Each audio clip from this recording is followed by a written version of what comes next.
var. Yazıb ki, hansı bir cins kürəcik dayanıqsız tarazlıqdadır? Gördüyünüz kimi D variantı olacaq. Çünki bunu biraz tərpətsəz sürüşüb gedəcək. Dördüncü sual. Bəli, sırayla gedək. Başqa? 16. 16-cı suala baxaq uşaqlar. Yazıb ki, modulca bərabər olan və verilən qüvvələrdən ibarət sistemdə hansının qüvvə momenti ən böyükdür? Qüvvə momentinin böyük ola bilməsi üçün bucağımız 90 dərəcə olmalıydı. Çünki momentin düsturu F vurulsun sinus alfadır. Alfa 90 dərəcə olduqda sinus alır 1.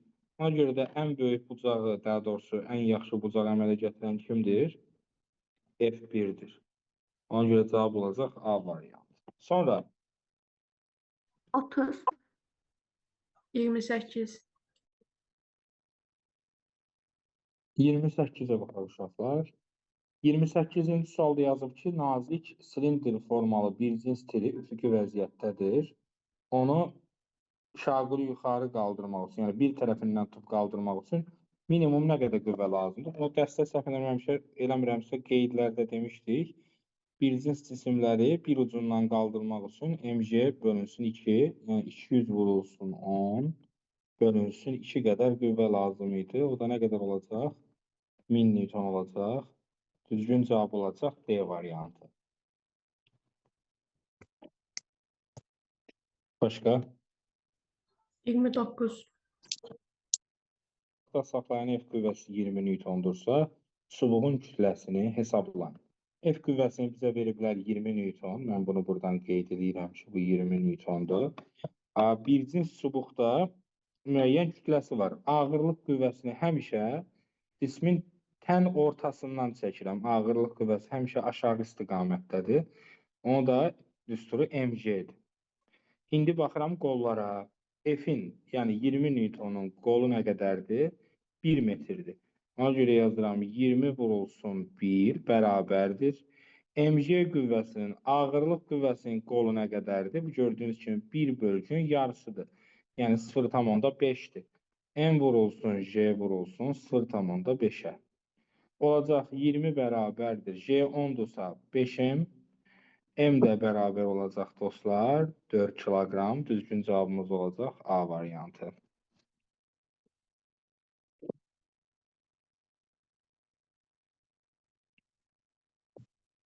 Bəli. Başqa sual? Müəllim, burada lencin çəkisi nəzərə alınanda biz ancaq ağırlıq qüvvəsini çəkə bilirik. Təbii ki, bəli. Ümumiyyətlə, sualda mötərizədə ya da sualın şərtində çəkisi nəzərə alınmır ya da çəkisi sözü yoxdursa, sən məcbursan ağırlıq qüvvəsini nəzərə almağa. Yəni, sualda ifadə olunmayıbsa ki, ay nə bu çəki nəzərə alınmır falan, o demək ki, sən çəki nəzərə almalısan. Məsələn, bu sualın şərtini oxuyanda, onsuz da çubuğun kütləsini istəyir, hər halda kütlə nəzərə alınıb deməkdir. Amma mötərizəsində falan çəkisi nəzərə alınmır sözü yoxdur. Yəni, məcbursan ki, sən linkin kütləsini nə edəsən? Diqqətə alasan. Başa düşdünüz uşaqlar? Bəli. Başqa sual dostlar. 30-cu sual dostlarım. 30 var. Bəli, eşitdim. 30-cu suala baxıram. 28 və 30-cu sual eynidir şagirdlər. Hər hansı bir cismi təkrar edirəm.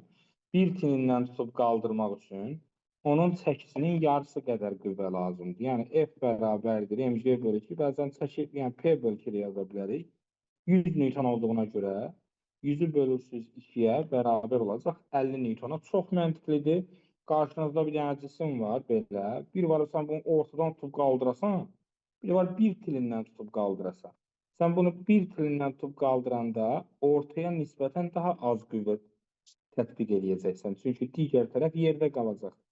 Yəni cisimləri kənarından tutub qaldırmaq, ortadan tutub qaldırmaqdan biraz asandır. Biraz dediyimiz, yəni 2 dəfə asandır. 31-ci sualı soruşdular. İstəyirsiniz elə 31 ilə davam edeyim şagirdlər. Yazıb ki, A dayaq üzərində, bax fikir verirsiniz, bayaq soruşdunuz ki, ağırlıq qüvvəsi nəzərə alınacaq. Çünki zaten çubuğa təsir edən ağırlıq qüvvəsinə nisbətini istəyir. Yəni ağırlıq qüvvəsi nəzərə alınıb demək. Gəlin baxaq. F qüvvəsi var əlimizdə. Qolu nə qədərdir? 1, 2, 3. Ağırlıq qüvvəsi hər zaman lingin tən ortasından, cismin düz mərkəzindən çəkilir. İndi burada 8 dilimdirsə düz mərkəz hara düşür? Bura düşür. Onda F-anı çəkirəm buradan. Sayıram qolları. F-in qolu neçədir? 1, 2, 3. Yazıram. F vurulsun 3 bərabərdir. F-A vurulsun 1-ə. Yazıb ki, bu qüvvənin, yəni F-in ağırlıq qüvvəsinə nisbəti. F-in F-A-ya nisbətini istəyir. F bölünsün F-A bərabər olmalıdır. 1 bölünsün nəyə? 3-ə. Ona görə də düzgün cavab olacaq şagirdlər Y variantı. 32 də var məndə. 32 də bu sualın eynisidir. Gəlin baxaq. F qüvvəsinin qolu nə qədərdir burada? 1, 2, 3, 4, 5. F vurulsun 5 bərabərdir. Ağırlığı yenə ortadan çəkirəm. mg. Onun qolu nə qədərdir dostlar? 1, 2. mg vurulsun 2. mg olsun deyəndə elə F ağırlıq çubuğa təsir edən ağırlıq qüvvəsinə nisbətini hesablayın. F bölünsün F ağırlıq. Bunu buna bölmüşüksə, bunu da buna bölməliyik. 2 bölünsün 5-ə. Yəni 0,4-ə bərabər olacaq. Düzgün cavab olacaq A variantı. Ben gelmek istiyorum. Başqa sual? 46. 35. 35-ci suala baxaq dostlar. Baxın, görürsünüz, çəkisi nəzərə alınmayan link artıq çeftəyik deməkdir. Çəki nəzərə almayacağıq. F qüvvəsinin qiyməti. İndi burada 2 kiloqram var. Bu neçə newtondur? 20. 20. 20 newton. Anında yazıram. Çünki qüvvəyə çevirməliyəm. İndi qolları sayaq. F-in qolu neçədir? 100. 6. Sən Dayağa yenə də keçən dəfə elədiyiniz səhvlərə yenə söz vermişsiniz ki, davam eləyəcəyik. Hər dəfə təkrarladığım sözü bu dərsdə də deyəcəm ki, mən borcumdan çıxım. Bəzən müəllimin texnikləri, düşlər demişəm, metodlarını yadda saxlamaq lazımdır və onu sualı tətbiq edəmək. Biz demişik ki, həmişə suala baxanda dayağı gör. Dayağı gör. Bunu görməsən, sənin üçün sual çətindir. Dayağı Dayağı görməlisən. qarışdırdım müəllim. Dayağı qarışdırdınsa, konumu göndər. 1, 2, 3, 4, 5, 6. F-in qolu 6-dır. 20 newtonluq qüvvəmizin qolunu sayıram. 1, 2, 3. F vurulsun 6. Qoyun ayağından. Keçini də keçi ayağından asıram. Çünki mən qəssabam.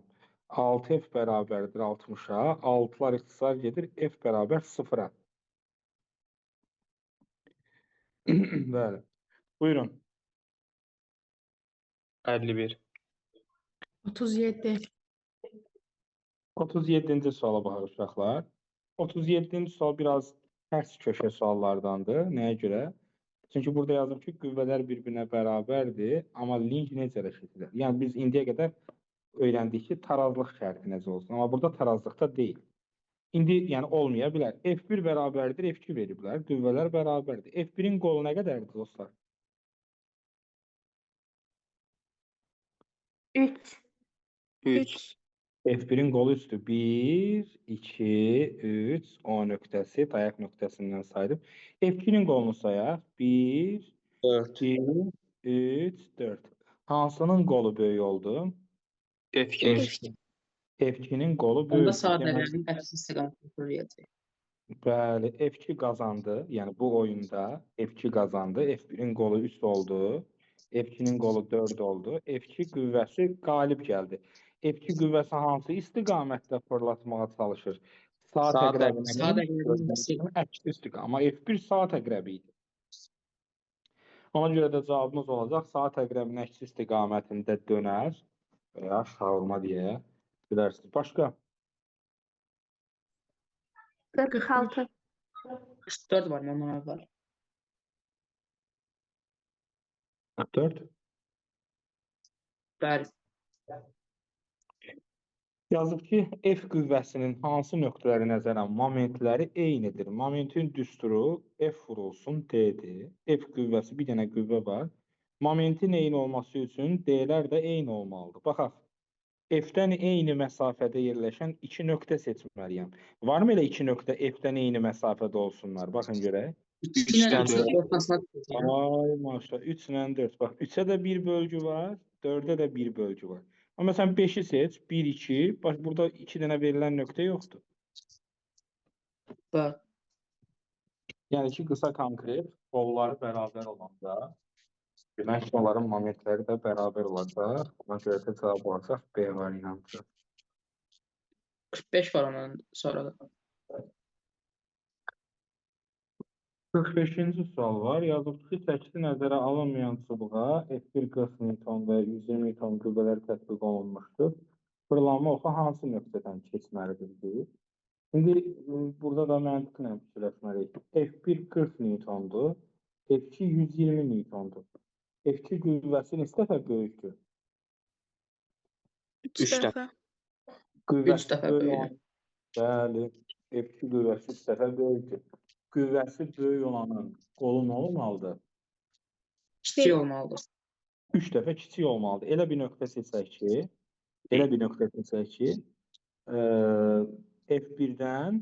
F1-dən olan məsafəsi F2-dən olan məsafəsindən 3 dəfə böyük. Məsələn, 4 nöqtəsi.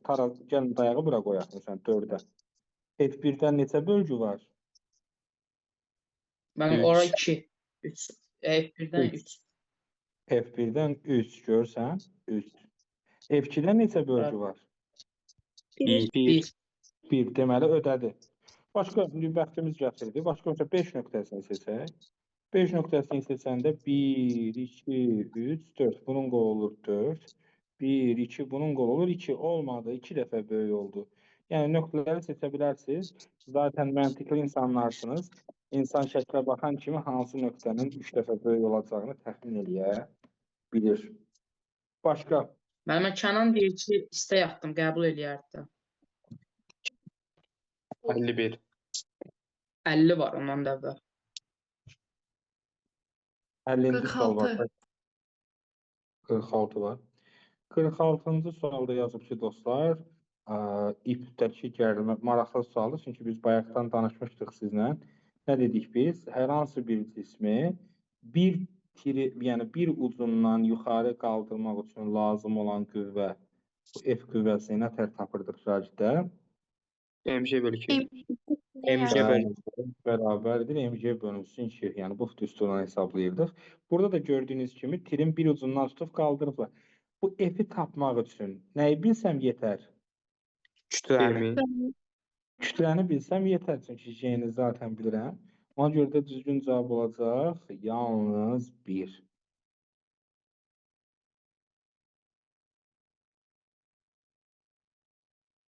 Başa düşdünüz uşaqlar? Bəli, Bəli. 50-ci sual. 50-ci sual 50-ci suala gəlirik. 50-ci sualda deyir ki, bir cins çubuq iplərdən asılmışdır. İplərin gərilmə qüvvələrinin T1 bölü T2 nisbətini hesablayın yazıb. İndi şagirdlər, bu 2 dayaqlı sualdır. 2 dayaqlı suallarda biz 3-cü dayaq əlavə edirik. Bunu həll eləməyin yolu budur. Nə varsınız? Çəkəcəyində mənim. Linkin düz ortasından bir dənə dayaq əlavə edirsiniz. Baxın, düz ortasından. Sonra işiniz asan olur. T1-in qolu neçədir? 1. 1. T1-in qolu 1-dir. T2-nin qolu neçədir? 2. 2. 2-dir. T1 vurulsun 1 bərabərdir. T2 vurulsun 2-yə. Ona görə də olacaq. T1 bölü T2-ni istəyir. T1 bölünsün T2 bərabərdir. 2 bölünsün 1-ə. Yəni 2-yə.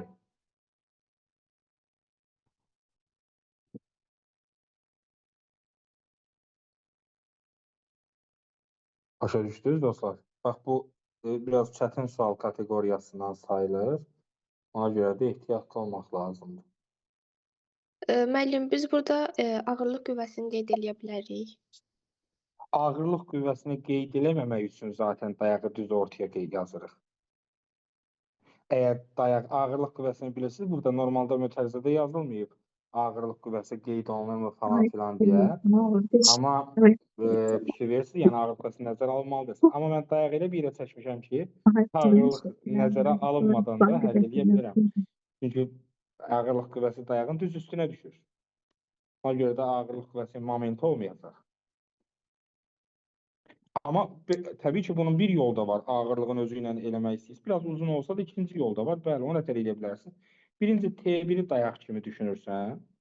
T1-i, MG-ni çəkirsən buradan, MG-ni, düzdür? MG-nin qolu olur 1, MG vur 1 bərabərdir. T2-nin qolu olur 3. T2 vurulsun 3. Onda T2 olur MG bölü 3. T2-ni belə tapırsan. Sonra buradan bu dayağı silirsən. Gətirirsən dayağı qoyursan bura. Dayağı bura qoyanda ağırlığı yenə çəkirəm buradan ortadan MG. T1-in qolu neçədir? 1, 2, 3. T1 vur 3 bərabərdir. MG-nin qolu 2. Onda T1 bərabər olur 2 MG bölünsün 3-ə. İfadədə yerini yazıram. 2 MG bölü 3 bölünsün MG bölü 3. So trees are simplifying. So the answer is 2 again. Yəni cavab C variantı olacaq. Çünki hardan edəsəz də düzdür. Ağırlığı əslində nəzərə alıb eləyəndə belədir. Biz ağırlığı görməzdən gəlmək naminə dayağı gətirib bura qoyduq. Ağırlığı eləyək də, ləğv eləyək deyə. Normalda ağırlıq var. Amma dayağın üstünə düşəndə həmin qüvvəni saymamaq olar. Çünki qolu yox diyetimi. Başa düşdünüz? Müəllim, mən bu dayaq çəkdiyimiz yerdən MG qeyd eləyib. T1-ə 2 MG, T2-yə də MG yazmışdım. Onda o səhv, yəni üsuldur da. Tamamilə səhvdir. Bəli, bəli, səhv. Olmaz. Qəti formada olmaz ha.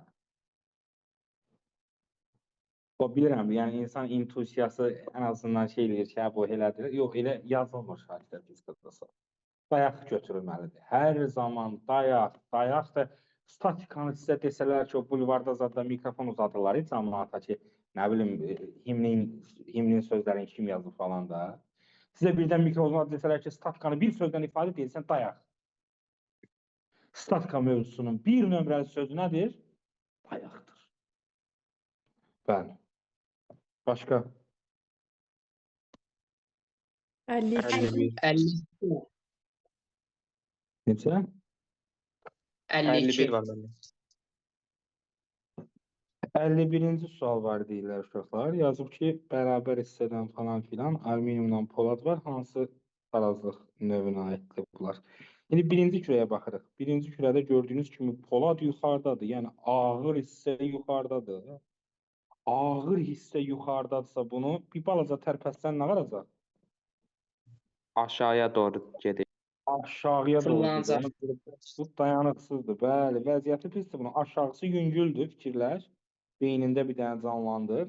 Aşağı belə yumşaq bir şey bağlamısan. Aşağıda kartondur, yuxarıda da daş qoymuşsan məsələn, aşağıda var. Amma burada tərsinədir. Aşağı ağırdır, ağır hissədir. Bura yüngüldür. Hər zaman biz nə demişik? Cismin kütlə mərkəzi yerə yaxın olanda, əslində bunun elmi izahı belədir də.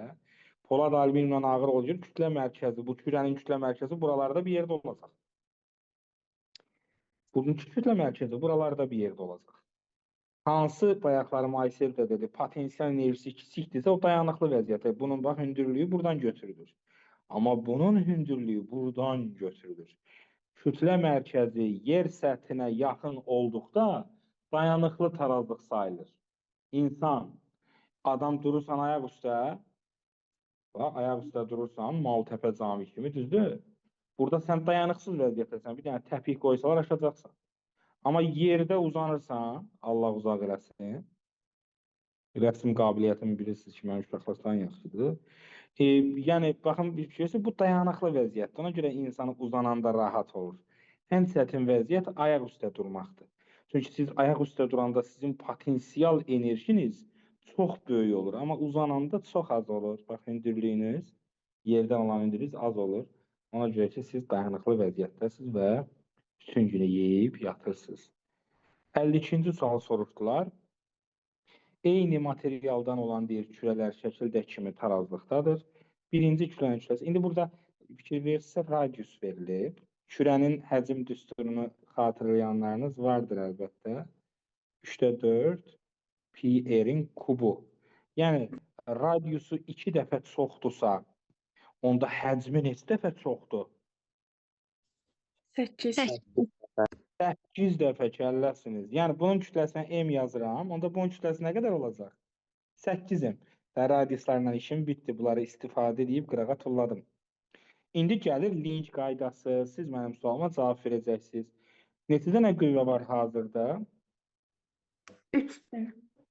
3 dənə. Bu arada m yazmayayım da, gəlin 1 kilogram veriblər də. Niyə demirsiniz? 1 kilogram veriblərsə bu 1 kiloqramdır. Yəni 10 newtondur bu. Qaralayaq buranı. Bu neçə newtondur? 80 newtondur, düzdür? Hə. 3 dənə qüvvə var. Hansılar saat əqrəbi istəyir, hansılar əksini istəyir deyə bilərsiniz? Saat əqrəbində 80 Newton. İkisində də 10 Newton. Saat əqrəbi 80 newtondur. 10 newton əksi nədir? Bəs T gərilmə? Saat əqrəbidir. Rəbik istiqamət. Xeyr. Niyə Əksidir. saat əqrəbi dediniz axı? Axı bu oxun işarəsini, istiqamətini görsən, bu belə fırlatmaq istəməz bu.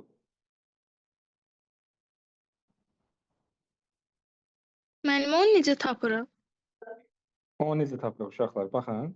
Deməli, dayağı görürsən burada, dayağı, bu üçbucağı görürsən burada, biraz da böyüdürəm, bax. Bəli. Qələmini qoyursan elə vərəqin üstünə, kitabın üstünə qələmini qoy və qələmin düz bu dayaq olan nöqtəsindən tut.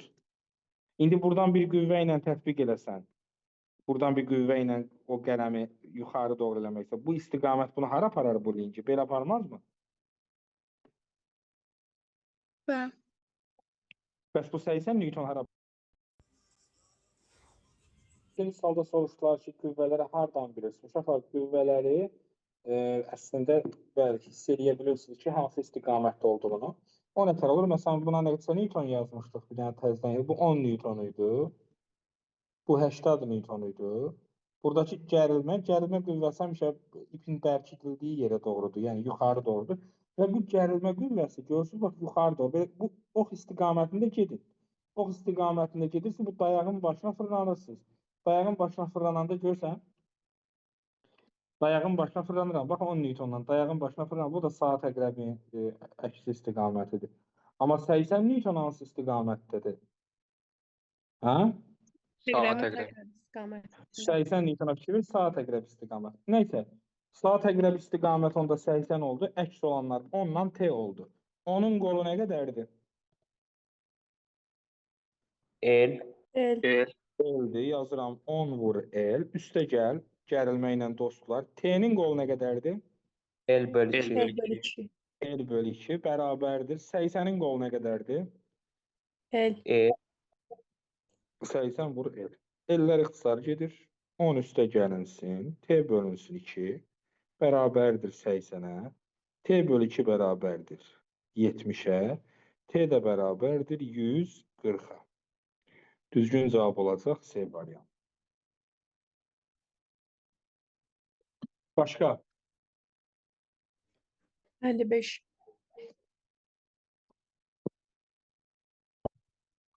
55-ci suala baxırıq uşaqlar. Yazıb ki, O nöqtəsinə nəzərən fırlana bilən 12 kiloqram kütləli bir cins çubuğu elastik yay üfüqi vəziyyətdə saxlayır. Deyilmi? Və bayaqdan da əslində bizim danışdığımız temaya oxşayır bu. Bir çubuğun bir ucundan qaldırmaq üçün lazım olan qüvvə F nəyə bərabər idi? MC bölü 2. mg bölünsün 2. F-in əvəzinə burada yay var. Yaydakı qüvvə elastiklik qüvvəsidir. Kx yazmaq olar. Yəni Kx bərabərdir mg bölünsün 2-yə. Sətliyi istəyir bizdən. Ona görə də K bərabər olacaq mg bölünsün 2x-ə. Qiymətləri yerinə yazaq. 12 vurulsun 10 bölünsün 2 vur. 2 santimetrdir. Metrə çevirməliyəm. 0,2. 120 bölünsün 0,4-ə. O da bərabərdir 3000 Newton böl metr. 3000 Newton böl metri, 1000 Newton bölünsün metri. Biz kiloya çevirəndə, yəni 3 dənə sıfır siləndə 3 kilonewton bölünsün metr olacaq.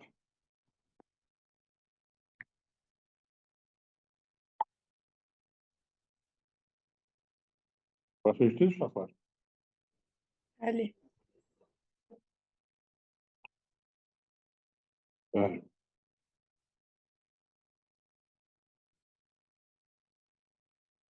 Başqa?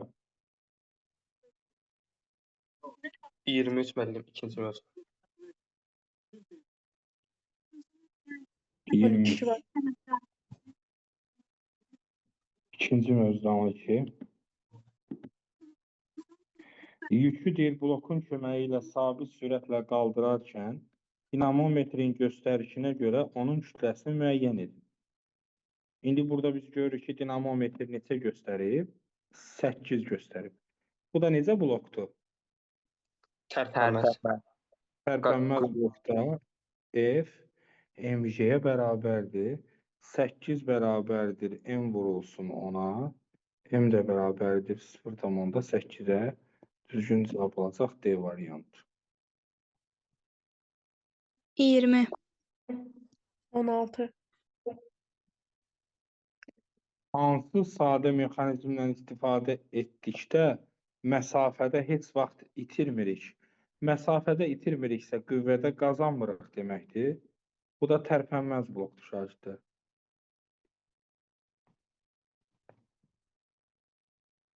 Heç vaxt sözünü görürsünüz də, çox diqqətli müəllifdir bu sual yazan. Heç vaxt sözünü yazmasaydı sualda səhvlik ola bilərdi. Çünki link bəzən qüvvədə qazanc vermir. Məsafədə də itirmir demək. Başqa? 17. 17-ci sualda yazıb ki, tərpənməz blok vasitəsilə cismi F qüvvəsi ilə qaldırırlar. Tərpənən blok qüvvədə 2 dəfə qazanc verir. Əgər onun çəkisi F-dirsə, onda F bölünsün 2 qüvvəsi ilə qaldıra bilərik.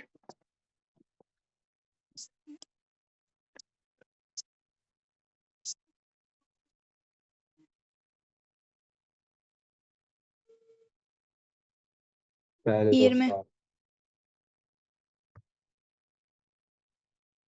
20-ci suala baxacağıq uşaqlar. Yazıb ki, tərpənən blok vasitəsilə M kütləlisini bərabər sürətlə qaldırdı. Biz iş mövzusunu uşaqlar keçmədiyimizə görə bunu yazmamağınız normaldır. Yəni, bundan narahat olmayın. Qaldı ki, mexanikanın qızıl qaydasına görə işdə qazanc yoxdur. Elə normalda işin düsturu FS-dir. S-in yerinə H yazırlar bəzən. F-in də yerinə MG yazırsınız. Olur MGH. Amma işi keçəndə daha rahat olacaqsınız. Başqa? 23. Neçə? 23 müəllim. 23. 23-cü suala baxırıq uşaqlar. Yazıb ki, bloklar sisteminin köməyi ilə yük 0,3 metr bölü saniyə. Bu yükün sürətidir, V yük. Nə qədər müddətdə ipin sərbəst uzunun yer dəyişməsi 1,5 metr olar deyib. Söhbət ipin sərbəst uzundan gedirsə, mənə ipin sürəti lazımdır. İpin sürəti 2 dənə yükün sürətinə bərabərdir. Ona görə də ipin sürəti olacaq 0,6. VT. Yer dəyişmə 1,5, sürət tapmışam 0,6 vurulsun T. T də bərabərdir 15 bölünsün 6-ya. Yəni 2,5-ə düzgün cavab olacaq D variantı. Müəllim, tacədini qəbul edir. 27. 25. 25-ci suala baxırıq şagirdlər. Necə blokdur bu? Tərpənən blokdur. Tərpənən blokda bunları yazmışdıq yadınızda. İpin sərbəst uzunun tərzi, yəni A ip 2 dənə nəyə bərabərdir? A yükə bərabərdir. Yükün tərciliyi A verdiklərinə görə cavab olacaq 2A. Düzgün cavab olacaq B variantı.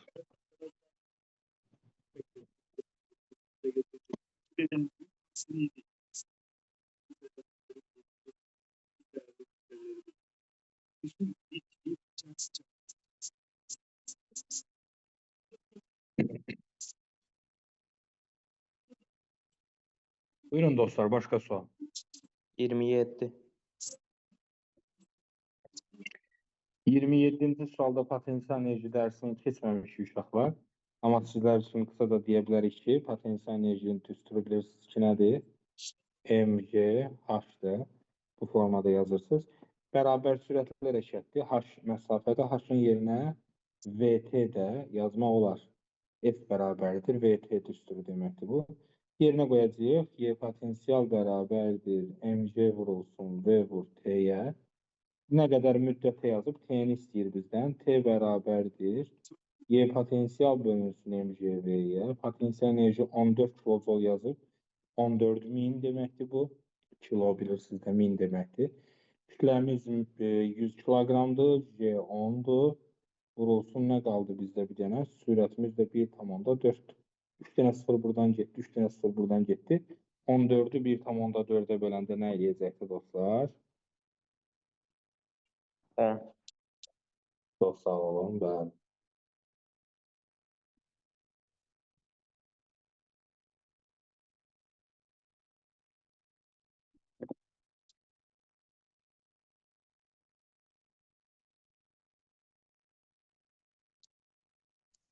Başqa 29. sual çatır. Neçə? 29. 29-cu suala baxacağıq dostlar. Deməli 29 hardadır burada? Aşağıda. Deməli yazıb ki burada 30 kütləsi 60 kiloqram olan deyirgik blokun köməklə dövrsüz qaldırır. İmpuls dərsinə aiddir bu dərsində. İmpuls dərsini biz gələcək dərslərimizdə keçəcəyik. Tazəliyin qəbul ediniz də bu arada.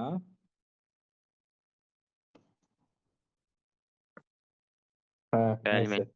İmpuls dərsini keçəcəyik biz dostlar. Deməli burada yazıb ki impuls 9'dur. İmpulsun düsturu belədir.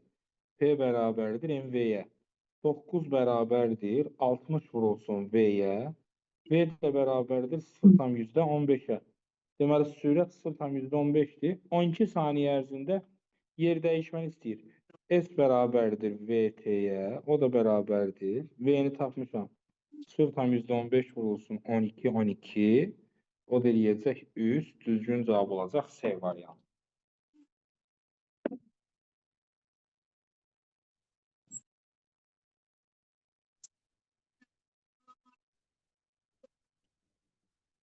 Başqa sual dostlar.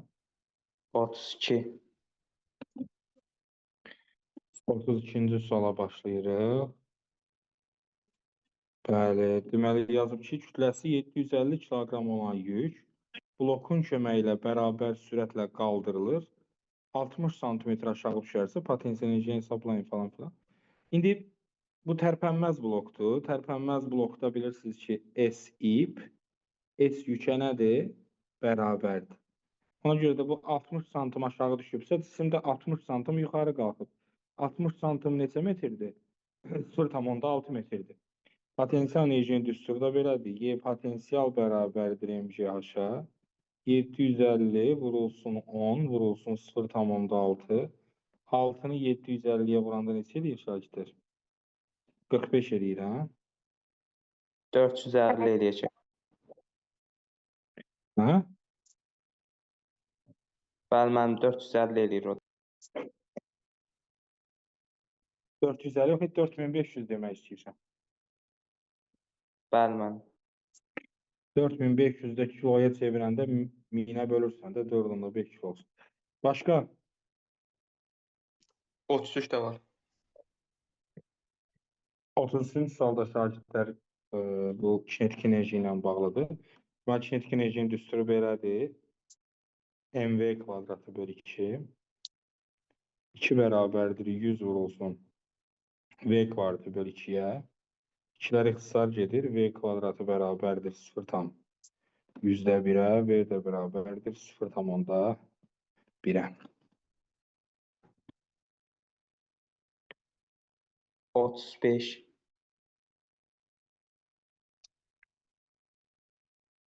35-ci suala baxırıq uşaqlar. İpin sərbəst ucu 7 saniyə müddətində 2,8 metr. Bayaqçı suallardan uşaqlar. Bunları çalışın ki, yazasınız. Çünki asan suallardır. İpin sərbəst ucundan söhbət getdiyinə görə gəlin ipin sürətini tapaq. Sürət nətər tapılır? S böl T ilə. 2,8'i 7'yə bölürsünüz. Eləyəcək 0,4. bizdən yükün sürətini istəyir. Axı biz bilirik ki, V yük ipin sürətindən 2 dəfə nədir? Azdır. İpin sürəti 0,4 sonra 2-yə böləndə nə eləyəcək? 0,2 eləyəcək. Düzgün cavab olacaq C variantı.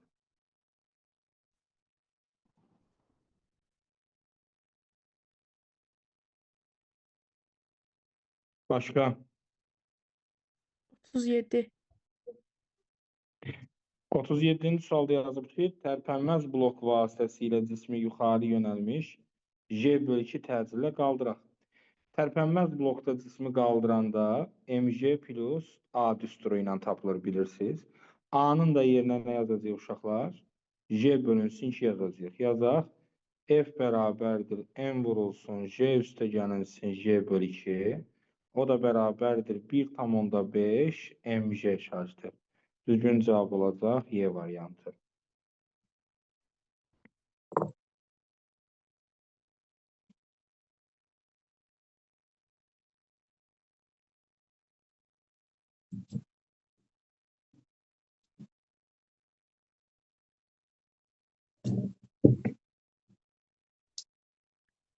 Otuz doqquzuncu sualda yazıb ki, tərpənən blok vasitəsilə cismi F qüvvəsi ilə qaldırırlar.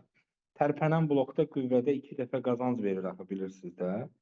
F bərabərdir necədir tərpənən blokda? P bölü 2-dir. F qüvvəsi ilə qaldırırıq, sonda P nəyə bərabərdir? 2F. Yəni cismin özü 2F imiş. Amma tərpənməz blokda da, tərpənməz blokla F tərpənməzdə mg-yə bərabər, yəni P-yə bərabərdir. P-miz də 2F-dir, deməli 2F olacaq. Yəni, bu bilsə nə deməkdir? Tərpənən blokda F ilə qaldırırsansa, o cisim əslində 2F-dir. Çünki 2 dəfə qazanc verirsən.